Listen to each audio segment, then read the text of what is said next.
Boa noite a todos, boa noite a todas, são 19h30. Vamos viver a sinodalidade? Também, mas vamos ouvir o clamor dos pobres e o clamor da terra. Eu falei praticamente por 2 anos, viver a sinodalidade, agora eu troquei, né? Ô Marli, boa noite, paz e bem. Beijo, Marli, te amo. É importante, mais do que nunca, é importante a gente ouvir o clamor da terra e o clamor dos pobres. Entrou mais alguém? Ô Marcelo, boa noite, paz e bem, acho que é o Marcelo. Eminavel, eu acho que é o Marcelo. Boa noite, Marcelo, paz e bem. Nós hoje temos uma leitura um pouquinho maior que o que a gente tem feito, né? Mas que eu acho que tem uma reflexão diferente também. É o Marcelo mesmo. Eu acho que tem uma reflexão diferente que a gente pode fazer também. E sabe, pessoal, eu sempre faço essas reflexões. Beijo, minha amada, está dizendo a Marli.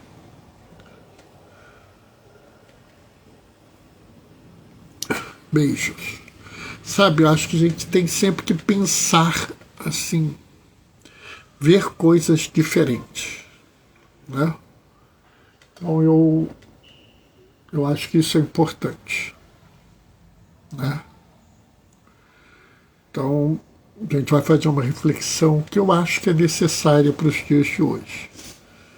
Elisângela entrou, boa noite Elisângela, paz e bem, seja bem-vinda. Elisângela esteve aqui ontem, esteve aqui hoje, que bom que você veio. Seja muito bem-vinda. Né? Volto a dizer, volto a lembrar, se durante a minha reflexão você quiser fazer uma fala, se alguém quiser fazer uma fala, é só falar. Né? Bernardo, eu queria dar uma opinião, a gente divide a tela, estamos aí para isso. Né? Entrou mais alguém, quem é que está entrando? Renatão! Renato Barreiro, meu querido! Boa noite, paz e bem, Elisângela, boa noite, paz e bem. Né? Então, qualquer pessoa que quiser, durante a live, fazer um comentário, discutir alguma coisa, pedir um esclarecimento, né? Qualquer coisa, se quiser participar, é só pedir lá para participar, eu abro aqui a tela e você faz a sua participação. Tá? Bernardo só assistiu o vídeo depois que a live acabou. Não tem problema, manda uma mensagem que eu vou te responder. Tá? Elisângela está mandando um boa noite. Né? Obrigado, Elisângela. Então a gente está aqui, está na nossa atividade, né?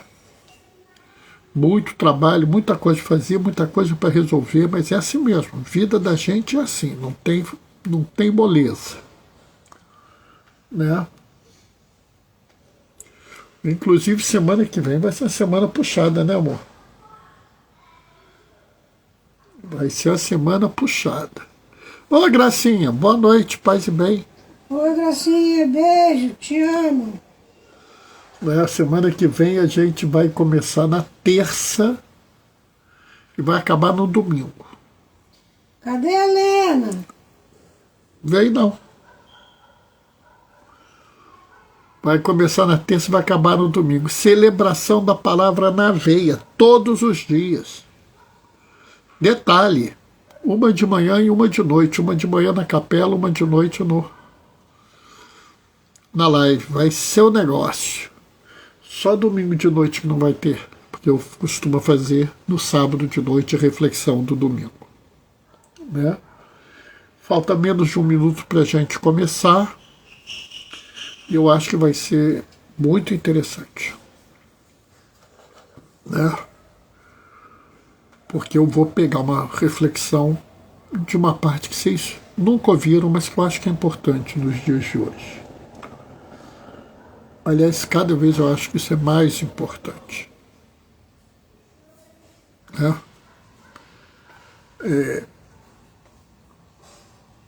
Vamos esperar mais um pouquinho. Tá na hora, vamos começar. O Senhor esteja convosco. Ele está no meio de nós. Proclamação do Evangelho de Jesus Cristo, segundo Marcos. Naquele tempo, Jesus saiu da sinagoga e foi com Tiago e João para a casa de Simão e André. A sogra de Simão estava de cama, com febre, e eles logo contaram a Jesus. Ele se aproximou, segurou a sua mão e ajudou-a a levantar-se. Então a febre desapareceu e ela começou a servi-los. À tarde, depois do pôr do sol, levaram a Jesus todos os doentes e os possuídos de demônio. A cidade inteira se reuniu na frente da casa. Jesus curou muitas pessoas de diversas doenças e expulsou muitos demônios, e não deixava que os demônios falassem, pois sabiam quem ele era. De madrugada, quando ainda estava escuro, Jesus se levantou e foi rezar num lugar deserto. Simão e seus companheiros foram à procura de Jesus. Quando o encontraram, disseram: "Todos estão te procurando." Jesus respondeu: "Vamos a outros lugares, a aldeias da redondeza. Devo pregar também ali, pois foi para isso que eu vim." E andava por toda a Galileia, pregando em suas sinagogas e expulsando os demônios. Palavra da salvação. Enquanto eu estava lendo, Gracinha falou: "Mônica, querida, forte abraço, também te amo, boa noite, paz e bem a vocês." Bom, essa leitura é conhecida, né? E assim, normalmente as pessoas ficam se pegando numa série de coisas que não é que não sejam importantes, elas são importantes. Mas, vamos dizer assim, eu acho que seriam interessantes, talvez, para um círculo bíblico que você estuda a palavra, um estudo bíblico que você faça, mas assim, realmente, para o dia a dia, a gente está perdendo um ponto muito importante. Então vamos nos lembrar. Isso foi logo após a leitura de ontem, né, que Jesus foi lá, ele estava ensinando com autoridade, a gente viu que a autoridade é serviço, a gente viu que o demônio queria anunciar que ele era o santo de Deus e Jesus não deixou. E agora ele pega e vai para casa, né? Tá aqui, ó. Vai para casa de Simão e André. E aqui eu acho que tem um primeiro dado cultural, tá? Não raro, as moradias dos judeus na época eram moradias aglutinadas. Não raras famílias eram inclusive multinucleares. Oi, Helena, boa noite, paz e bem. Oi, Helena, beijo, te amo. Ou seja, numa mesma casa habitavam duas famílias, três famílias. Às vezes não, as casas eram geminadas, eram encaixadas, mas não havia nenhuma coisa absurda de Simão e André viverem numa mesma casa, mesmo Simão sendo casado. E aqui, eu acho que a gente tem que fazer uma fala por uma questão de justiça. Por algum motivo, por mais estranho que seja, as pessoas ficam perturbadas com a sogra de Pedro. E ficam perturbadas porque isso significa que Pedro era casado. E elas ficam achando que o celibato sacerdotal é uma coisa que existia desde o início da igreja. Olha, má notícia para você que acredita nisso. Durante muito tempo, o que não faltou foi padre casado, tá? Na verdade, o primeiro papa da igreja, Pedro, era casado. E antes que você fale a besteira que alguém de vez em quando fala para você, que Pedro era viúvo, só cuidava da sogra, na história eclesiástica, livro de Eusébio da Cesareia, que faz parte da patrística da igreja, é narrado o martírio da esposa de Pedro. Só existe martírio depois que Jesus ressuscitou.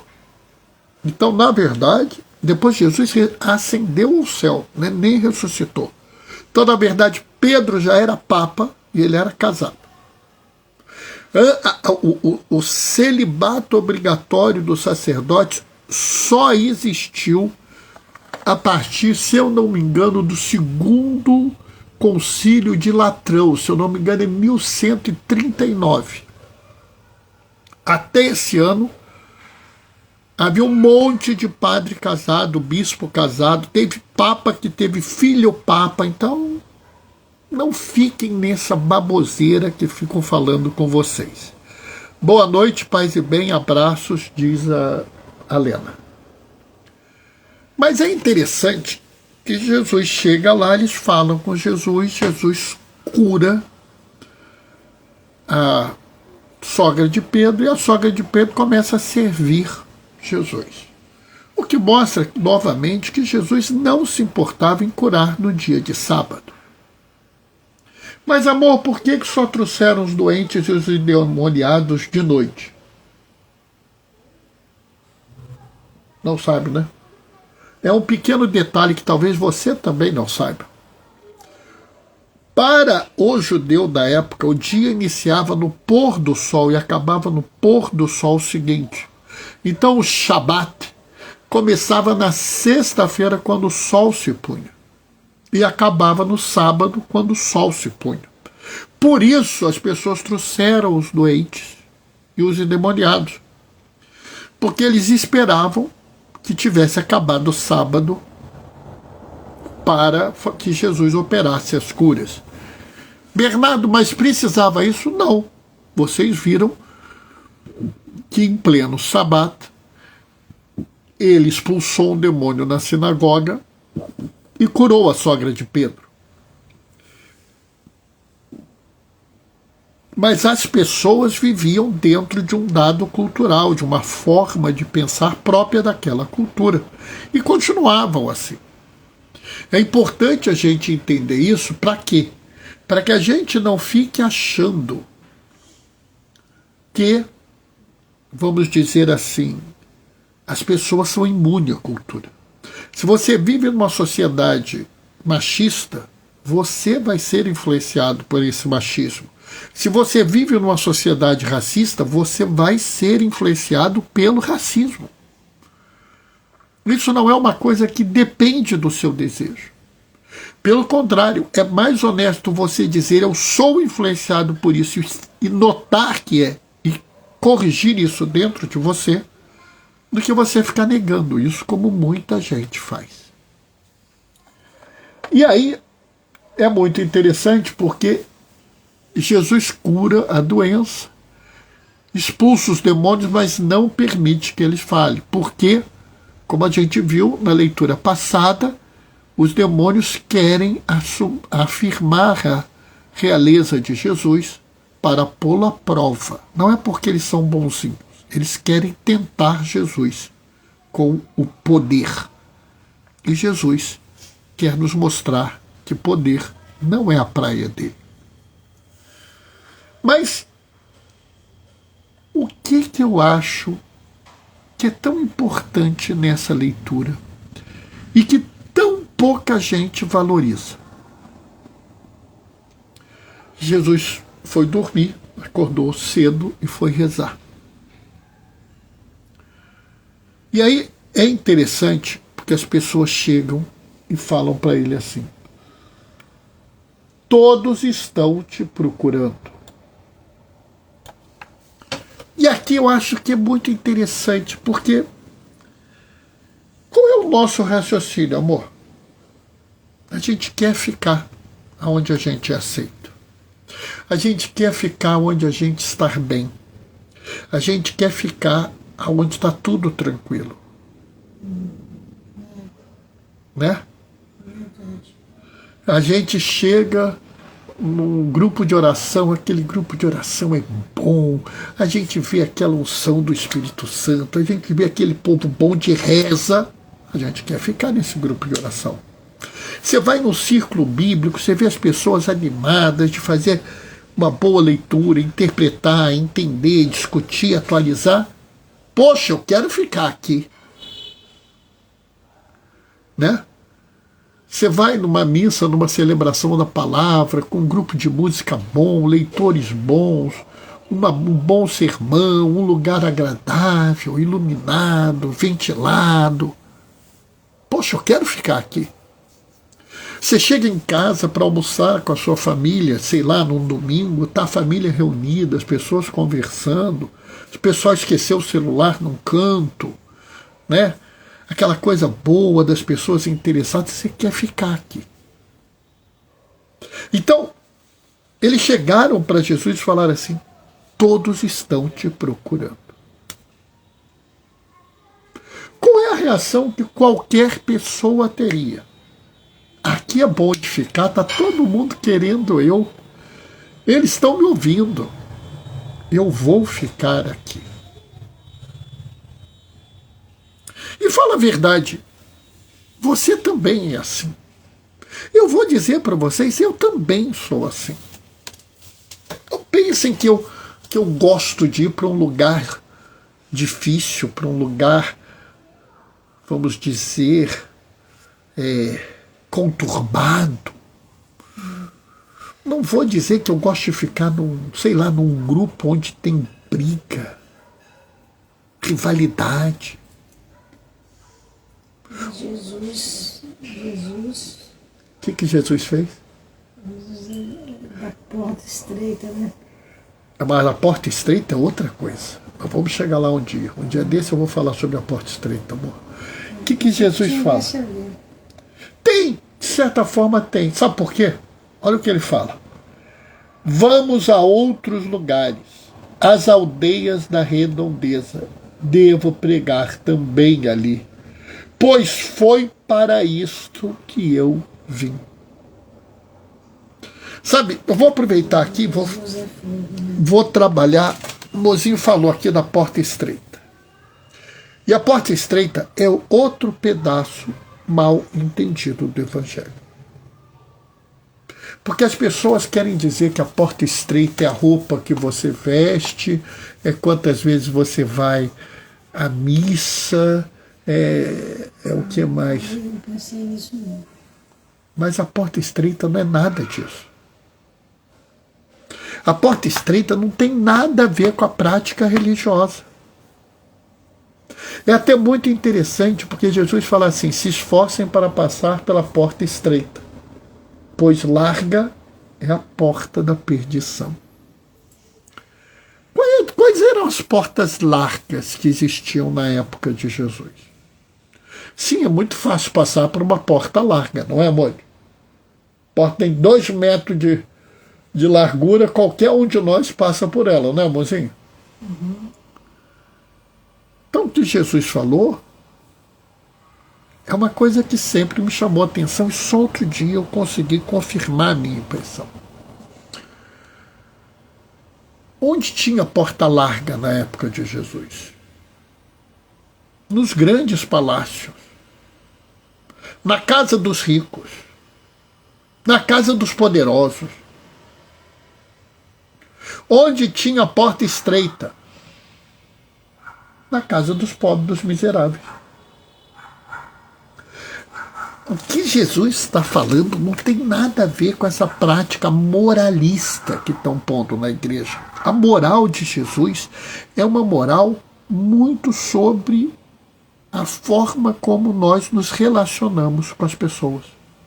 E aqui é que eu acho que tem a grande sacada dessa leitura. Eu entendo, você quer ficar no conforto. Eu compreendo perfeitamente, eu vou dizer que é um sentimento absolutamente normal.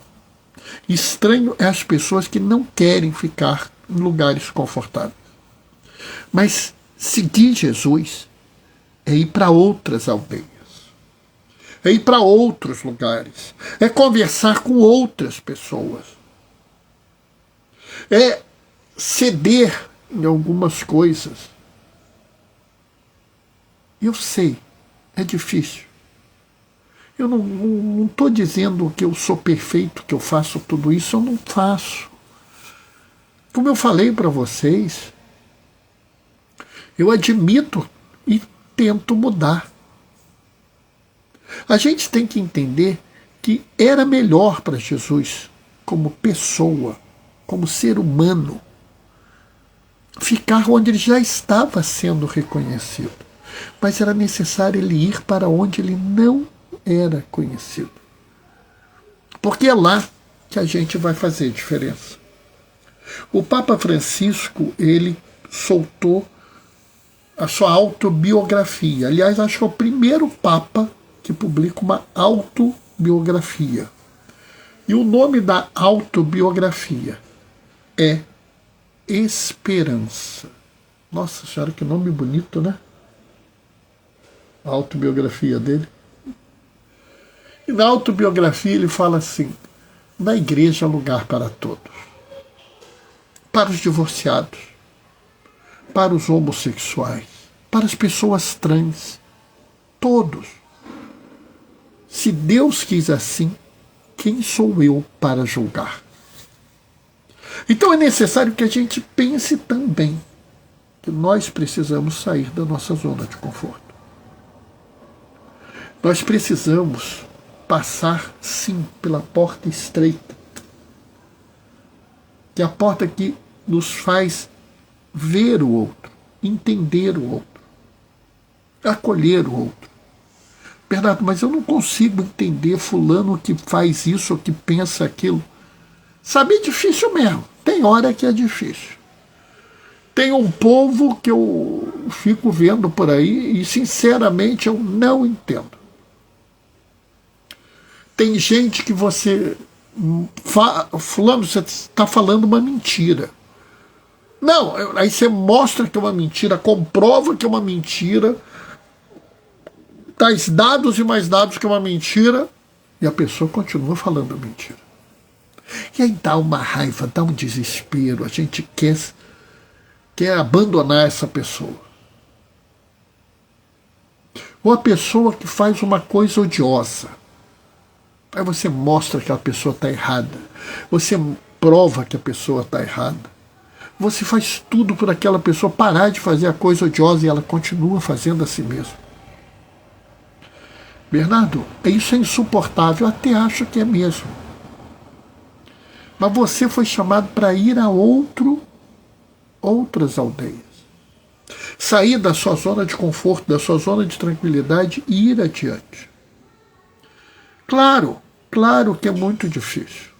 Eu não estou negando isso. Bernardo, e se eu não consigo? Se você não consegue, não. Primeiro, não é nenhum demérito. Às vezes a gente não consegue. Às vezes a gente tem que tentar uma vez, 2 vezes, 3 vezes, 10 vezes, 50 vezes. Às vezes a gente cansa, não quer mais fazer, mas a gente dá uma repousada. Deixa eu passar uma noite na sua vida. E vai lá e volta.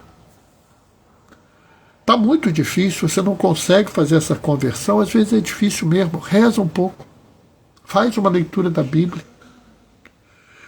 Está muito difícil, procura um grupo de oração, procura um círculo bíblico. Mas é importante que a gente admita que é necessário a gente ir aonde não tem, vamos dizer, aos grupos que não são aceitos pela sociedade. Não diga não são aceitos pela igreja. Porque se realmente for a igreja de Jesus, a igreja de Jesus Cristo, ela vai aceitar qualquer pessoa. Quando a igreja não está aceitando uma pessoa, é porque ela se desviou de Jesus. Eu falei isso mesmo.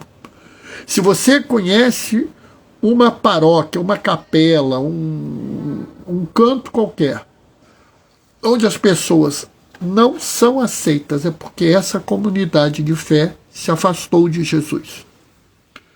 Porque não há, em momento nenhum, em qualquer passagem, uma situação que Jesus não tenha aceito a pessoa. Então, cabe a nós o quê? Seguir com Jesus para os outros lugares. É bom, a gente se fortalece numa casa de Pedro, onde a gente tem uma sogra para nos ajudar, né? A gente tem pessoas que querem bem com a gente se fortalece rezando, se fortalece sim. A gente supera muita coisa se reunindo em conjunto. Mas o nosso caminho é ir para as outras aldeias. Mostrar ao mundo uma outra realidade. E a gente não vai fazer isso ficando no bem bom.